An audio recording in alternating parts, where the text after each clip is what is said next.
What's up, Lego builders? Today I'm going to be reviewing the Lego Star Wars Imperial Shuttle Tydirium. This is set number 7509. It's got a piece count of 937 pieces. It came out in 2015 at a price of $100 US. This set was featured in Star Wars episodes 4 through 6, and most heavily in episode 6 because this is the actual shuttle that Han, Leia, Chewie, and a bunch of Rebel pilots commandeered and snuck through Imperial defenses, and they were able to land on the moon of Endor with this ship. So, pretty iconic ship. It was a great build, and let's start reviewing. The general exterior of the ship looks really great. It's got a fair amount of detail, but not too much to where it took a while to build and it was a headache, but just enough to where it's a really beautiful display piece. I had a lot of fun building it. Starting out in the front here, you've got 4 sets of cannons here. Each one moves independently. They only move up and down, which is kind of sad. I kind of wish they could move swivel side to side as well, but that's alright. Still great looking detail. And as you can see, kind of up here in the side, there's little exhaust ports, which I think is really cool because, you know, as you can see in the movies, whenever a ship lands, you can see all the steam and gases kind of spraying out of the ship, so it really helps you picture that well with those vents. Coming over here to the side, you have this cockpit area and the side view where you can get into the interior of the ship. We'll go into that more later on. I really like the fin up here because it has these nice Technic pieces that really make the ship strong and help it keep its shape, but you've also got the bricks to help it keep that nice kind of vintage Lego look. A nice little side panel here with the detailing. This is where you see the general mechanics of the wing. It allows it to move up and down. It's on little hinges, so it allows it to hold the pose that you so desire for the wings, which I thought was really cool. Moving on to the back, I really like the backs of the Lego Star Wars ships because of the light blue paneling they use here. It really helps you envision it taking off and landing and flying through space, and it's got a nice contrast with these smooth white pieces. You also have 2 rear cannons, or if you wish them to be something else, maybe 2 rear exhaust ports. They kind of leave that up to your imagination. One of the few downsides about this set is kind of the underside of the wing here. As you can see, there's lots of different layers here, kind of some tall bricks and short bricks, lots of different colors. It's kind of an ugly look, but I feel like the designers kind of had their hands tied right there in order to keep the wings pretty firm and steady, so not too bad. One of the cool features of the exterior here is on these wings here, they shoot these plastic laser pieces, and they're spring loaded, which is cool, so they shoot pretty far. But the nice thing is it's kind of tucked away back here, so you don't really see that green piece. Kind of a hidden cannon. You just push on that cylinder, and as you can see, it launches it pretty far.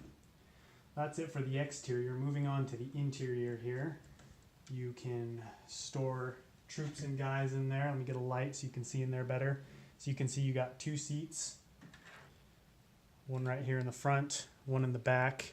You've also got a blaster here, backpack, and a little extra green launcher in case you lose either of your launchers on the wings.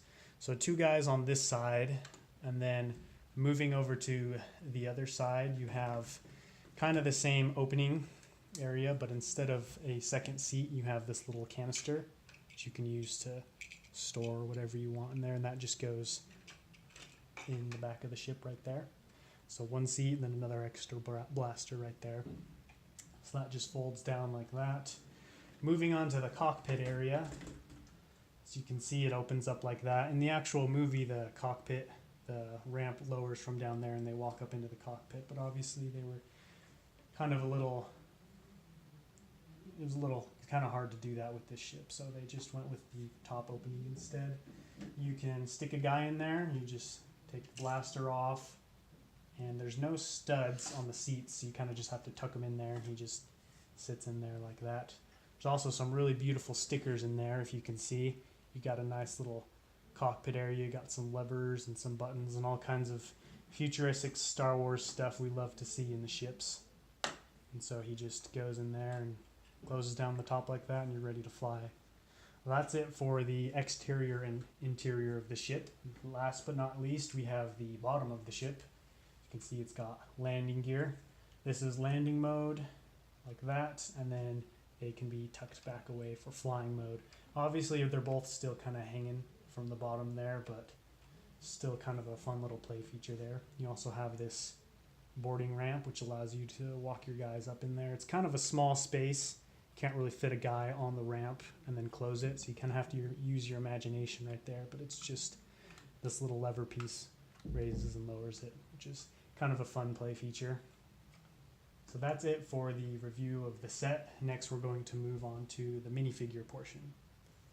So these 5 minifigures come with the set.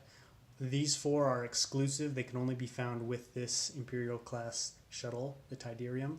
However, this Chewbacca minifigure you can find in other sets.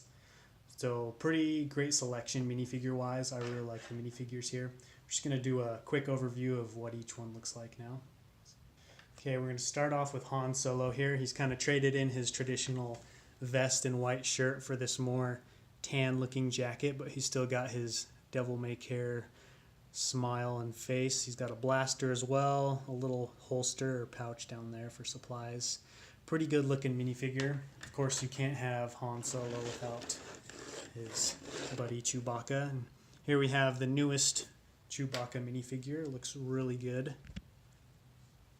You can see here you've got the silver ammunition cases. You've got nice light tan hair.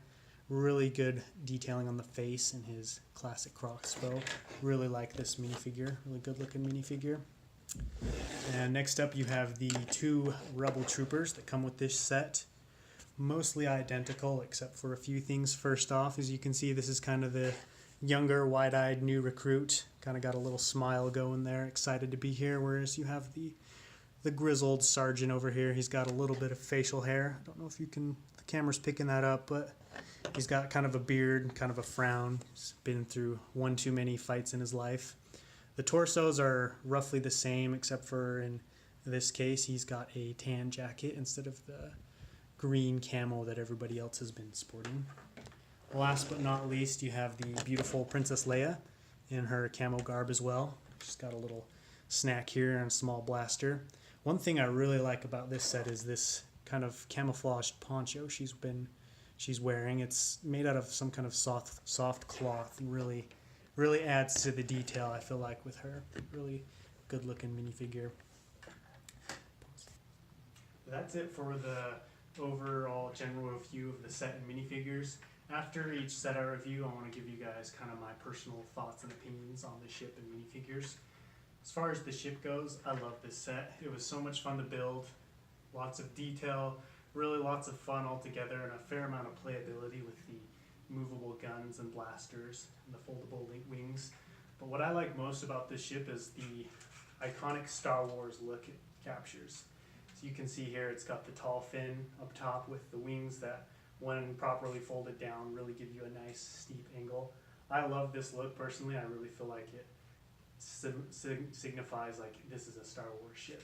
So I built a little stand for mine out of some of my spare parts.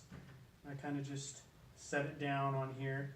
That way I can display it in flying mode, which is my personal favorite mode. As you can see here, it just looks really beautiful. Beautiful ship. And this isn't the only ship that has this kind of Y look with the wings. You have a couple other ships. One of them's featured in the Clone Wars cartoon series, this Republic Attack Shuttle. As you can see, the wings don't have as steep of a pitch as these ones do, and the fin isn't as tall, but you still kind of get that shadow of a Y shape, which I really like. I think it's a cool look. Also, you have Darth Sidious's Imperial Shuttle that has that same kind of look. Here you have it. This is the Lego Star Wars Imperial Shuttle Tydirium. Great figures, great set. That's it for this video, but if you like the video, let me know in the comments or with a like. If you have any questions or any feedback, I would love to hear from you guys. And as always, just happy building.